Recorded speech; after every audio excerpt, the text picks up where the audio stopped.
बहुत इंपॉर्टेंट बात बताने जा रहा हूं और एक एक बात अगर सच ना निकले तो बताना। रामदेव के बारे में बोला था, सच साबित की थी। बिल्किस बानो के केस में बताया था, सच हुआ था। आईपीएस संजीव भट्ट का भी बताया था। अब सुनो, सोनम वांगचुक से लेके संसद में 130वां, 131वां और डिलिमिटेशन बिल, उसके बीच ये नीट का प्रोटेस्ट और ऑपरेशन सिंदूर को बीच में घुसाना क्यों जरूरी था और क्यों हुआ, अच्छे से सुनना इस वीडियो को, फिर समझना मैं क्या मेहनत कर रहा हूं। संसद में 2 बिल पास होने हैं। नंबर 1 130th बिल, संविधान संशोधन बिल, जिसका अभी कोई मीडिया चर्चा नहीं कर रही है, और वो इसी 20 जुलाई के बाद मॉनसून सत्र में, बराबर। लेकिन पहले एक बात मैं आपको बता दूं कि यहां सोनम वांगचुक की भूमिका क्या होती है। कॉकरोच आंदोलन बीजेपी करने देती है, करो, खूब करो, खूब करो, केवल हाय बीजेपी चिल्लाओ। लेकिन जो बीजेपी का मास्टर प्लान है, संविधान संशोधन बिल, वो पेश होगा, उसकी कोई चर्चा नहीं। इसके लिए इन्होंने एक संगठन को खड़ा कर दिया। अमेरिका से आया हुआ एक लड़का जबरदस्त तरीके से फुल ऑन करके धर्मेंद्र प्रधान का इस्तीफा दो। सोनम वांगचुक जी 22 दिन तक 4 लोगों का सहारा लेके चलने वाले, आप उनका मेदांता का वीडियो देखो, एक हाथ पॉकेट में डाल के खुलेआम उसी दिन से पैदल चल रहे हैं, एक दिन के अंदर। भला 22 दिन 25 दिन अनशन करने वाला एक दिन के कौन से इंजेक्शन के बाद इतना आराम से चलेगा, वो भी मेदांता में। क्रोनोलॉजी को समझिएगा, मैं उनको दोष नहीं देता हूं, क्योंकि ये बीजेपी का बहुत बड़ा गेम प्लान है। मैंने कल एक बात बताया था, आज सबसे इंपॉर्टेंट पार्ट आपको बताता हूं, सुनिएगा, तसल्ली से सुनिएगा, ताकि आपको पता चले। लीडर ऑफ ऑपोजिशन कौन? राहुल गांधी। गीतांजलि वांगचुक ने राहुल गांधी पे अटैक कर दिया, बराबर। उधर केजरीवाल, उधर संजय सिंह, उधर आतिशी, सब चढ़ गए राहुल गांधी के खिलाफ, बराबर। लीडर ऑफ ऑपोजिशन है। अब संसद में बिल पास करने के लिए क्या चाहिए होगा? Cross voting. अब देखिए, संविधान संशोधन बिल, इसका मतलब जानते हैं क्या होगा? जानते हैं? कोई भी मुख्यमंत्री, कोई भी प्रधानमंत्री, कोई भी गृह मंत्री, कोई भी बड़ा मंत्री अगर किसी भी इसमें पाया जाता है आरोप में लिप्त, और 1 महीने तक अगर वो समाधान नहीं होता है, उसका पद ऑटोमेटिक खत्म। इसके लिए जेपीसी बनाया गया था। जेपीसी का अध्यक्ष कौन है? बीजेपी की मिसेस सारंगी जी। जेपीसी की रिपोर्ट 17 जुलाई को आनी थी। आंदोलन शुरू हो गया 2 जुलाई से। बात को सुनना, बहुत बढ़िया वाली बात, ताकि कोई संविधान के बारे में बात ही ना करे। जैसे सीए एनआरसी, ये समझ गए थे चर्चा करेंगे तो फंस जाएंगे। जंतर मंतर को होने दो, लगाने दो आरएसएस मुर्दाबाद के नारे, बुलाओ कुमाल कामरा को। कितने लोगों को पैसे दिए गए, सेलिब्रिटीज खुद बोल रहे हैं कि हम पे ऑफर था, बराबर। प्रकाश राज केवल फिल्मों में विलेन नहीं है, आपको बता दूं एक बात, वो एक एक्टर हैं। आप तो विश्वगुरु को बहुरूपये के तौर पे देखते हैं, फिर ये एक्टर कौन है? आमिर खान क्यों चुप है? शाहरुख खान क्यों चुप है? अक्षय कुमार क्यों चुप है? बराबर। तो ये एक्टर है प्रकाश राज भी, समझिएगा। ये लोग आ जाते हैं जंतर मंतर, उधर संविधान बदलने का जो बिल का प्रोसेस है, अमेंडमेंट बिल, 130th बिल और फिर 131, ये दोनों बिल पास कराना है इनको। अगर 130वां बिल पास हो जाता है, अब देखो 20 मेंबर ऑफ पार्लियामेंट तो आ गए।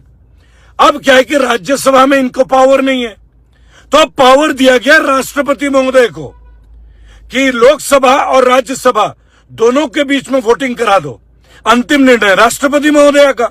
सर्च करके देख लेना। फेडरल नाम का इतना बड़ा न्यूज़पेपर, यूएस बेस्ड, वो सारे पोल खोलता है। आज से नहीं, 4 महीने पहले से वो आग्रह कर रहा है, लेकिन नहीं। तभी यूएस से दीप के आता है, पूरी टीम आती है। यहां पूरे इंडिया में केओस, ये मारो, दिल्ली पुलिस पे मुकदमा कराएंगे, हम वेबसाइट बना रहे हैं, दिल्ली पुलिस के पुलिस वालों को भी जेल भेजेंगे, कोर्ट से भेजेंगे। सुनो, पब्लिक को दिखा दिया कि पावर, जेएनजी का पावर। और सुनिए, अंदर ही अंदर गेम क्या चल रहा है। राघव चड्ढा जैसे 10 चड्ढा तैयार किए गए हैं, उनमें से एक मेदांता हॉस्पिटल में अपनी औकात दिखा गया और उनमें से एक की पत्नी ने राहुल गांधी को बोल दिया सिंसियर नहीं है, समझ लीजिएगा। अगर अब भी नहीं समझ रहे तो मुझे पागल बोलिए, अच्छे से मुझे पागल बोलिए। लेकिन बीजेपी जीत गई, बीजेपी जीत गई। बहुत सारे विसल ब्लोअर हार गए। क्यों? क्योंकि अमेरिका से फंडेड इन्हीं लोगों के संगठन के कुछ लोग दे आर परमानेंटली हियर। क्यों? क्योंकि उनको सपोर्ट करना है भाजपा को, बराबर। अब सुनिए, अगर ये बिल पास हो जाता है, किसी भी मुख्यमंत्री को बीजेपी वाले जब मर्जी हटा सकते हैं, पहली बात। क्योंकि क्रॉस वोटिंग तो हर बार होता है, सपा के भी क्रॉस वोटिंग करते हैं। अरे नरेश अग्रवाल चले गए बीजेपी में, जो राम में राम विष्णु पता नहीं विस्की, याद है ना आपको? अखिलेश यादव के राइट हैंड थे, तो बाकियों की तो औकात ही क्या है। राघव चड्ढा चला गया। अब इस बार क्या इन्होंने राघव चड्ढा पैदा कर दिया, इन्होंने भेज दिए कॉकरोच कि तुम जाके हुड़दंग मचाओ और पब्लिक का ध्यान नहीं रहेगा। हम लोग संविधान बदलने वाला बिल का प्रोसेस जेपीसी में कर लेंगे। अब होगा ज्वाइंट प्रोबिंग कमेटी। उधर राहुल गांधी को अलग से अलग कर रहे हैं ये लोग। क्रोनोलॉजी को समझिए, कितने लोग शामिल हैं। संदीप पाठक, केजरीवाल का आईटी का पूरा हेड काम, वो छोड़ के बीजेपी चला जाता है। अब भी नहीं समझे आप लोग, कब समझेंगे? अब अगर 130वां बिल पास हो जाता है, फिर 131 महिला आरक्षण बिल, बात को समझो, तो डिलिमिटेशन बिल को कौन माई का लाल रोक पाएगा? Master stroke bye Narendra Modi and Amit Shah. ये गेम अमित शाह का था, पूरा गेम। एक बात बताओ, अमित शाह के रहते यहां पे कोई इतने दिन तक हुड़दंग मचा देता दिल्ली पुलिस के सामने? सोच के देखो, सोच के देखो। किसान आंदोलन में एक भी बिल पास नहीं हुआ किसान के पक्ष में, कुछ नहीं कर पाया टिकैत। इनका इलाज ईवीएम है, लेकिन कोई भी पार्टी नहीं आएगी, उन्हें मालूम है दे ठुकाई पड़ेगी। अखिलेश यादव क्यों नहीं कर रहे लखनऊ में प्रदर्शन? मुख्यमंत्री बनना चाहते हैं। संजय सिंह क्यों नहीं कर रहे? 1 मिनट में हाउस अरेस्ट कर लिया था संजय सिंह को, क्या उखाड़ लिया? बात को समझो।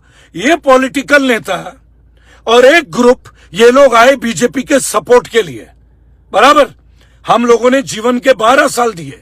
130वां बिल, 131वां बिल, ये 2 बिल मॉनसून सत्र में पास करना था। अब कितने एमपी चाहिए इनको? इंतजाम तो पूरा हो ही गया, 2-4 रह गए। पैकेज सबको दे देंगे। 2-4 लोग तो खुद बोलेंगे अरे साला संदीप पाठक चला गया, केजरीवाल का राइट हैंड, अरे तेरी अपना ममता बनर्जी के 20 चले गए, 3 राज्यसभा से चले गए। ये केवल राज्यसभा में शॉर्टेज है। और आपको भी पता है, राज्यसभा के जो नेता होते हैं वो जीत के नहीं आते, वो स्पॉन्सर्ड होके आते हैं। सुरेंद्र नगर बीजेपी के सांसद राज्यसभा से, पहले किससे थे? मायावती जी के टीम से। उससे पहले किस में थे? सपा से। आप क्रोनोलॉजी को समझिए।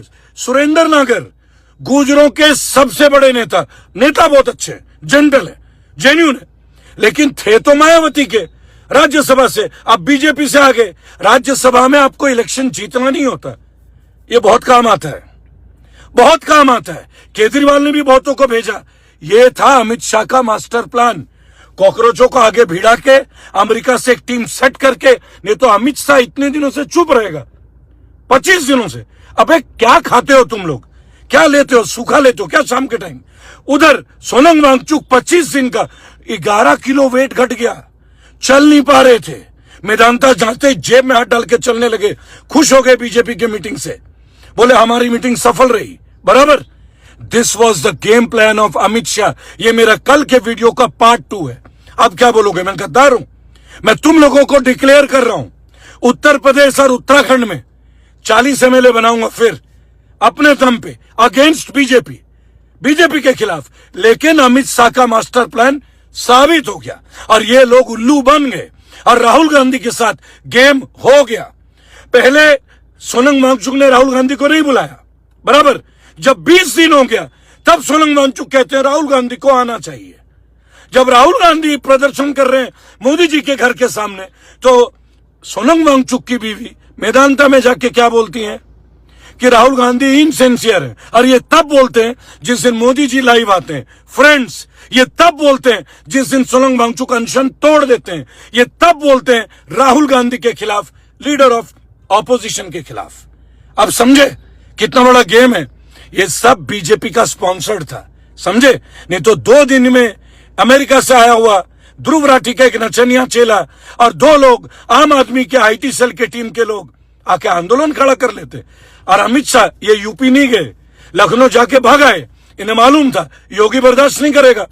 योगी जी अगर देख लेंगे तो देहलट, इनके दम नहीं है, इनका ना आगे की तरफ ना पीछे की तरफ पावर ही नहीं है। तो इन्होंने दिल्ली को चुना, अमित शाह से सेटलमेंट हुई, चंद्रशेखर रावण भाई आए, वो अकेले बैठ के। लेकिन हाँ, चंद्रशेखर रावण ने एक बात बहुत अच्छी बोली कि सीता मां का अपमान नहीं होना चाहिए, किसी धर्म का मजाक नहीं।